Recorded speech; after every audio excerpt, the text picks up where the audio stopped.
même pas remis de la crise des matières premières de 2007, nous sommes de nouveau en prise avec une nouvelle hausse vertigineuse du coût alimentaire.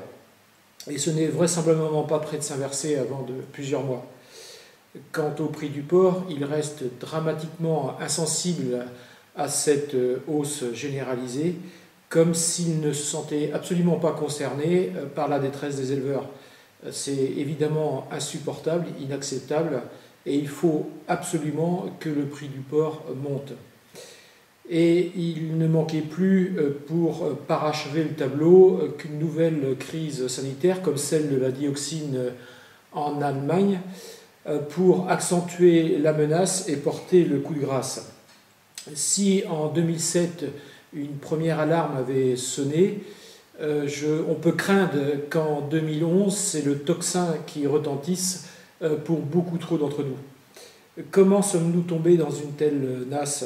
Comment avons-nous pu croire que ce qui s'est passé en 2007 n'était qu'un accident conjoncturel ? Qu'avons-nous fait pour nous prémunir d'un environnement qui est en pleine mutation et auquel nous devons nous adapter ? Face à ce marasme généralisé, je pense que les responsabilités sont évidemment collectives, mais aussi individuelles.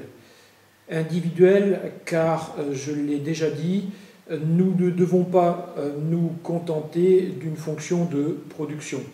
Fonction d'ailleurs dans laquelle beaucoup se complaisent à nous cloîtrer. Devant les évolutions de notre environnement, nous devons prendre notre destin en main, nous former, nous inspirer de ce qui se passe dans d'autres productions, dont certaines ont déjà mené avec succès un travail d'adaptation. C'est le seul moyen pour ne pas subir et pour nous prémunir de ces coups de boutoir qui sont absolument insupportables. Des solutions existent, encore faut-il se les approprier et faire l'effort de les maîtriser plutôt que de les rejeter, soit par ignorance, soit par pur dogmatisme. La spéculation est souvent l'excuse un peu facile que nous avançons collectivement ou individuellement lorsque nous n'avons pas pris les bonnes décisions. Notre responsabilité collective est évidemment engagée. L'immobilisme, malgré des bonnes volontés trop souvent diluées et dispersées, empêche les adaptations indispensables. Alors l'économie s'en chargera, mais à quel prix ? Certes, les vents sont souvent contraires. Un État sans moyens, sans vision stratégique et qui soutient l'agriculture du bout de lèvres depuis beaucoup trop d'années. Une compétitivité qui s'étiole et qui laisse à penser que notre pays ne retient pas la leçon de sa désindustrialisation. Des promesses de gouvernants trop souvent non tenues, une société manipulée par des médias souvent peu complaisants, voire totalement déconnectés des enjeux et des réalités. Le passé nous retient, l'avenir nous tourmente, et du coup le présent nous échappe totalement, disait un grand écrivain, et je crois que malheureusement c'est totalement vrai. Pour faire face à ces changements, notre modèle économique doit évoluer. Ce qui a fait le succès de la filière porcine au siècle dernier n'est plus forcément d'actualité et un sérieux toilettage s'impose. Nous avons un devoir d'innovation, d'expérimentation pour assurer notre avenir. Nous avons le devoir au minimum d'essayer, de tenter. Nous avons déjà perdu beaucoup trop de temps. Ce sont les idées qui doivent être le moteur de notre action. À s'y propor, nous avons parfaitement conscience de ces défis et nous pensons que des voies peuvent être ouvertes.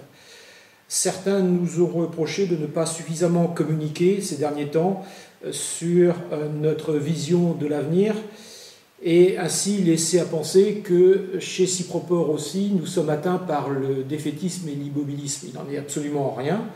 Simplement, quelquefois, il vaut mieux travailler dans l'ombre pour donner une chance de réussite au chantier que nous ouvrons. C'est ce que nous avons fait depuis maintenant un peu plus d'un an en ce qui concerne le projet de rénovation de la commercialisation des porcs. C'est un sujet évidemment très sensible Et aujourd'hui, je crois pouvoir vous annoncer que nous sommes sur le point de lancer, en partenariat avec certains de nos clients abatteurs, un nouveau mode de commercialisation des porcs. Sans prétendre régler nos difficultés à court terme, ce nouvel outil risque de bouleverser l'ordre établi. Même s'il est porteur d'avenir, il suscitera, à n'en pas douter, la critique de tous les tenants du passé et tous les conservateurs. Mais l'urgence appelle des initiatives et notre devoir est de créer le mouvement. Très vite, nous vous tiendrons évidemment beaucoup plus informés. Je ne peux pas conclure sans assurer ceux qui parmi nous souffrent le plus de cette crise de notre soutien sans faille. Surtout, ne restez pas dans la solitude de vos difficultés. Contactez-nous, sollicitez-nous et ensemble, nous essaierons de trouver les solutions les plus adaptées. Enfin, je vous souhaite à tous et à toutes, ainsi qu'à vos proches, une très belle année 2011. Dites-vous que le pire n'est jamais certain et que dans tous les cas, l'espoir de jours meilleurs doit nous maintenir debout, certes, mais surtout en marche.